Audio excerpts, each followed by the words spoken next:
Right over here. Say hello. Hello. Hello again. Simon Rainier, Lynx Armatsar out of Kamloops, British Columbia.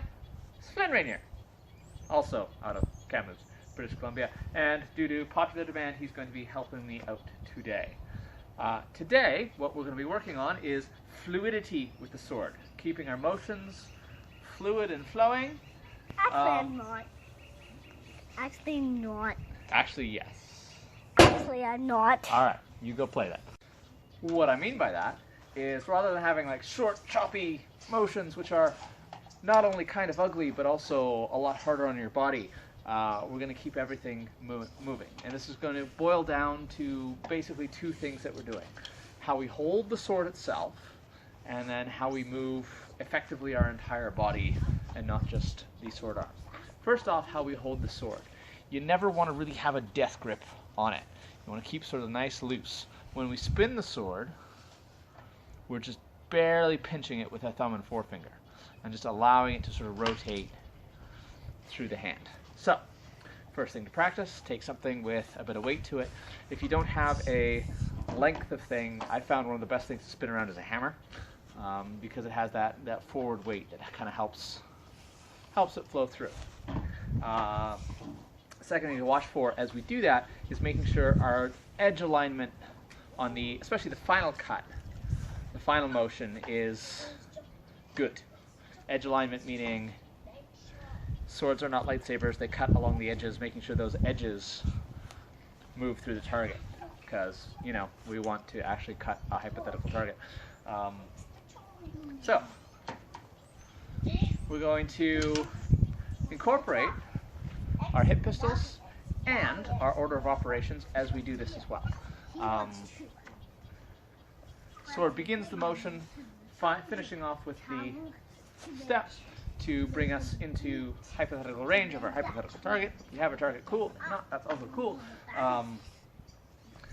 So, we spin, step, spin, step. I find it's easier to have our body moving in the same direction our sword is moving. So that final cut, if it's coming from our right shoulder to our left hip, roughly, we're stepping from right to left.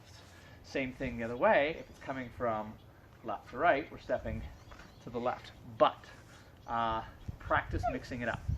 How I like to do this is pick a foot to be leading. In this case, my right leg is leading. Doesn't matter what you start with. We're going to cut right shoulder to left hip twice. And again. So, again, that right foot leading. Watch yourself, sir. The sword's going to be spinning. Why is it going to be spinning? Because I'm going to spin it. So, right shoulder, left hip. With the spin, stepping out at an angle towards the left. Same angle, right shoulder, left hip, stepping to the right this time. Can switch it up. Left shoulder, right hip. Left shoulder, right hip. And work on that kind of motion. We can bring it all together by adding more spins, more flourishes. One final little note with this, as we cut all the way through, we're not wrapping our arm around ourselves. We want to keep the sword hand more or less stable. As we extend out, that initial blow, keeping most of our arms stable and as much of the motion purely from the hand as we possibly can. Cutting out. Cutting out. When we bring in the two-handed sword, we want our hands far apart. The truck is coming out of the way. Watching for the truck coming out of the way.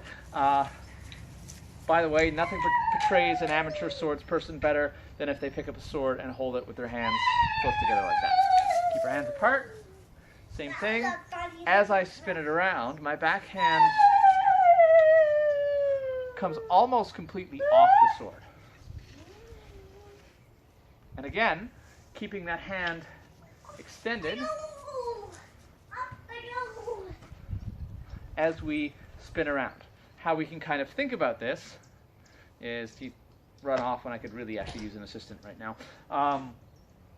If we are meeting an opposing sword, keeping our sword extended to prevent them from cutting back to us. If we cut out, withdraw to spin the sword around, we are exposing our body to a counterattack. So, today's practice, pick up a sword, spin it. Try going up, down.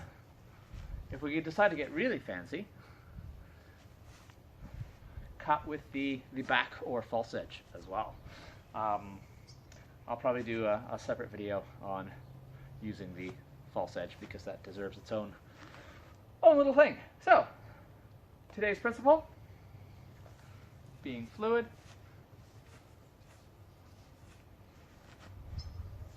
cutting with the sword while keeping in your order of operations and your pew pew hip pistols, right?